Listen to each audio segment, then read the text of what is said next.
I get off the plane in Scotland, I need subtitles. It's very hard.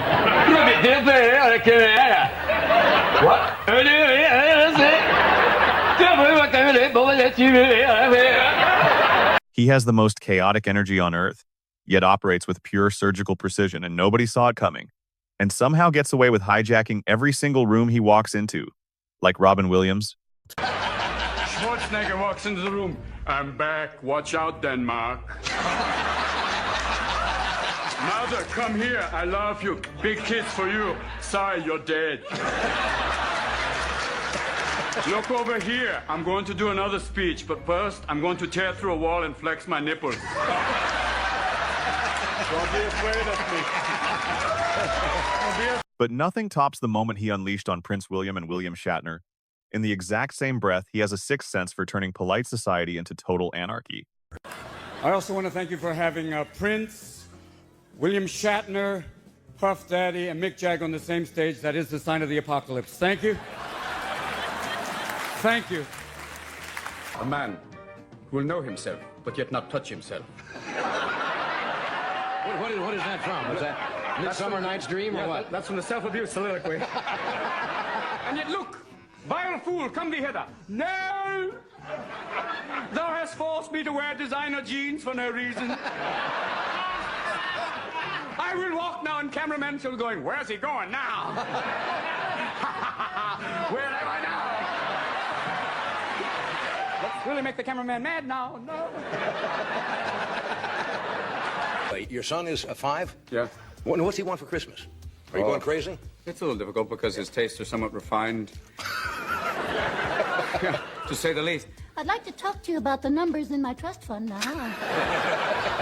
There really is a discrepancy here. This is my friend Tom. He's 6. He can deal with the numbers.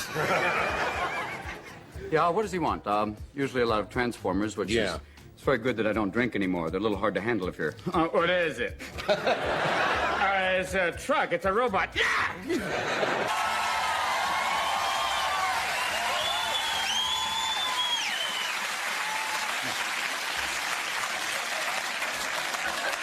Japanese businessman. Happy to be here. Oh, read the top line. Clyde. Okay. I love this. You can never have enough plastic siding. Oh, my God, they spared no expense, my friend. Eileen, we're going to put up a pool. Don't be afraid. That's always good to have that there, and nice to have it warped. You couldn't even get the flat sheets. You had to get the warped ones. And the lovely things for drainage. Good. Yeah. Robin Williams making fun of himself is the highlight of the night. Recreates a sort of downstairs lavatory, a public lavatory. Yeah, you expect to be standing here going, and how's the interview going? That was frightening. I'm sorry. You almost made me bring out the puppet. That was an incredible interview with Muhammad Ali. Did you like that? The King was here. That was outrageous. I just sat in the back going, oh, Howard. Yeah. You're sort of like a cult figure in Los Angeles. There's a lot of people following you around doing it, but he has that same sort of thing. There's a little bigger, I think. Yeah. No, but I mean, there are people that like him as a fighter, but there are also people that appreciate his humor and his charisma. You know, there's people that understand that. He's powerful. He was wonderful. That was great to see him just talk about it. Now we got, so Hussein is up again. Now we may be back there. That's strange. You know, they always find out strange things. As they wander through looking for nuclear weapons, they always seem to find some things made in Germany. What a funny thing, you know, and they asked him, excuse me, did you sell these? No, it was just some stuff we had lying around. You know? And if you buy the nerve gas, we'll also throw in the bunker. In this widely criticized interview about Michael Jackson and his bizarre compound, he read the absurdity in seconds and never let his guard down. Nobody dismantles pop culture royalty faster. Well, Michael Jackson, the fact that he travels with a chimp, sleeps in an ozone box, even the Inquirer is going, I can't print that. Strange person, isn't he? Ooh, Why would you want the bones of an elephant man? I don't know. It's like... To sit in your house out in Encino. I don't understand that. No, it's the way I am. And I love, you know. I have a suspicion, I can't prove it, but I've never seen Janet and him together at the same time. I don't know. Whoa. That was my last day in Hobbiton. It was pretty magical. I know, it was amazing. Hobbiton. But then Hobbiton. I know. This is sad. This is all right. It's real. Saddam! So listen, it's a real place. They've actually... No, it's not. Graham? Let him have his dreams! Don't you screw up his dreams! Talking about Saddam Hussein and nerve gas could tank anyone else. But he frames the geopolitical nightmare so sharply, even the interviewers lose their minds. It recreates a sort of downstairs lavatory, a Yeah, public lavatory. Yeah. You start to be standing here going, and how's the interview going? That was frightening. I'm sorry. You almost made me bring out the puppet. That was incredible, your interview with Muhammad Ali. Did you like that? The Yes, king sir. was here. That was Yes. outrageous. Funny. I just sat in the back going, oh, Howard. Yeah. You're sort of like a cult figure in Los Angeles. There's a lot of people following you around doing it, but he has that same sort of thing. There's a A little cult bit bigger, of, I think. No, but I mean, there are people that like him as a fighter, but there are also people that appreciate his humor and his charisma. You know, there's people that understand that He's powerful. He was wonderful. That was great to see him just talk about it. Now we got so Hussein is up again. Now we may be back there. That's true. You know, they always find out strange things. As they wander through looking for nuclear weapons, they always seem to find some things made in Germany. What a funny thing, you know, and they asked them, excuse me, did you sell these? No, it was just some stuff we had lying around. You know? And if you buy the nerve gas, we'll also throw in the bunker. Yet nothing captures his unhinged loyalty more than when Billy Crystal dragged him into a wildly inappropriate bit about Colombian negotiations. They fire back so fast, even seasoned comedians go quiet. Here, drink some of this piss. It'll get you off. Oh, we're giving... Whoa!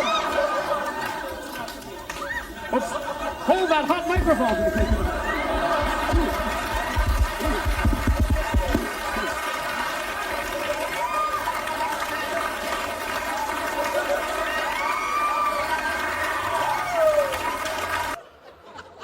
Doesn't feel right without you here.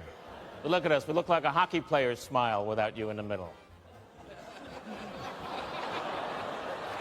But as they say, you know, the hoe must go on. No. Not the whole. It's the show. Show! The show must go on.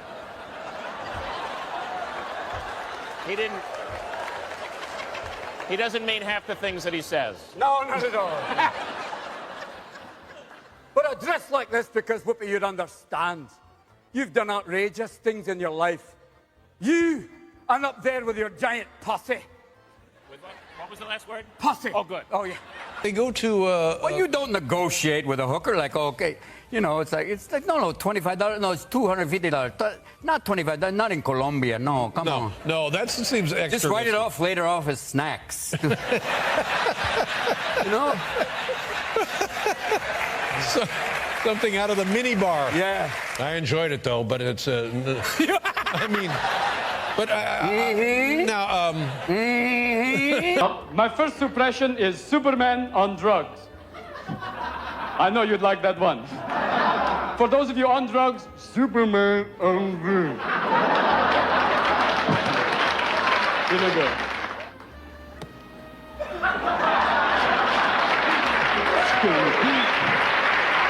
He weaponizes his own award speeches and leaves the entire front row completely defenseless, breaking the room more than any scripted joke ever could. Wild place. I mean, you can literally see people say, "Oh, I don't." Do people wear swimming suits like that? I was going to ask you that. They do do. they really walk around in their G-strings or nothing? Oh, G-strings. It's anal floss. Sounds like a song from The Sound of Music. Anal floss, cheeks are separate and... I know. I feel like I'm channeling now. Ooh, great. Should we just hold on? I have a list here. So, I guess I am happy to be here. Look, we found it. Sorry. Okay. Sorry. I want to thank a lot of different people. I'll read it off real quick because we've only got a little bit of time, and if I start shaking, it's my nerves. It's not the room. The exits are here and here. Elizabeth Gabler. Thank you, Elizabeth Gabler fans.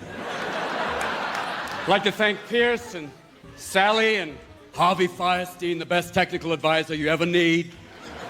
If you're ever going to play a woman, call Harvey. The makeup artist, they say behind every great woman is a great behind, and the weird thing is I was reading my laundry list, and I wanted to say hello to all my kids at home and Zelda, up, up, up. I don't know what that means. She's 4. They're wild. He completely shatters the illusion of fame when talking about his therapist. Throwing him out doesn't soften, doesn't hedge, doesn't miss a single beat of truth. That must be obviously a career highlight. Did it change your life? No, for like a week. It was like, hey, congratulations, way to go. Goodwill Hunting, way to go. 2 weeks later, hey, Mark! He's back being that again. I forgot to thank my mother, and she was in the audience. Oh. Yeah, even the therapist went, get out!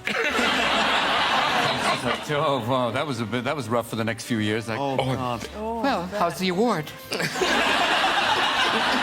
You came through here. How's the award?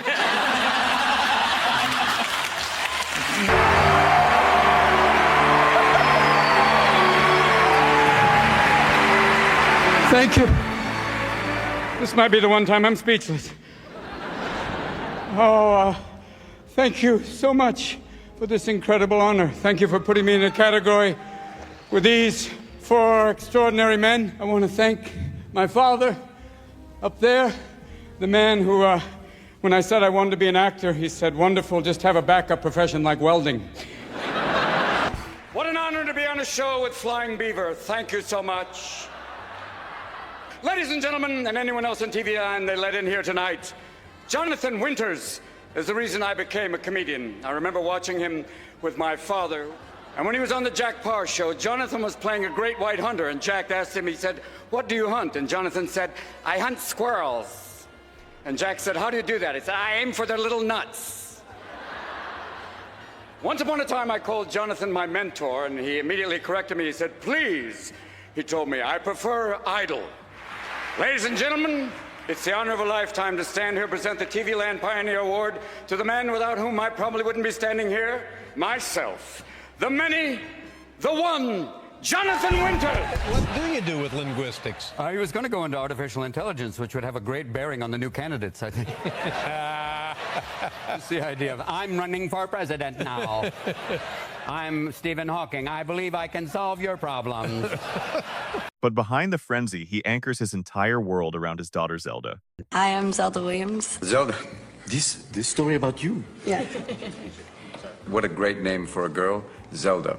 From what I've been told, they were playing Zelda when my mom was pregnant with me. Who thought, because we were playing the game Legend of Zelda at the time, I bought one of the first Nintendo systems and brought that home with a very large TV and set it up. It was Zelda, and it was amazing because it was just, it's addicting. I was playing it for hours and hours and hours and hours. And I think both my parents really liked the name, and so it's stuck. You're lucky you're not named Mario or Luigi or Samus. It would have been Peach if you were and Peach is a terrible name. Oh, no, Peach would be a rough name for a girl. Peach. I would have seen no end to the torment for that one. Shakespeare. To be or not? To be. Whether it's noble or to suffer slings and arrows. Things you don't expect to hear when you put your ear to a seashell. Who's your daddy? World's worst subject for an interpretive dance. Impotence is a horrifying thing.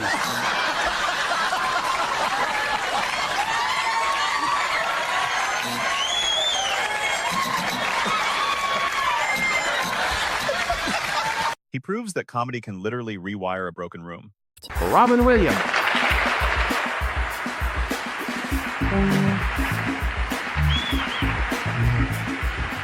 It's here. I don't believe that comedy can heal you. Mama, I'm on TV. For my friends in San Francisco, how are you? Hey, 999, no.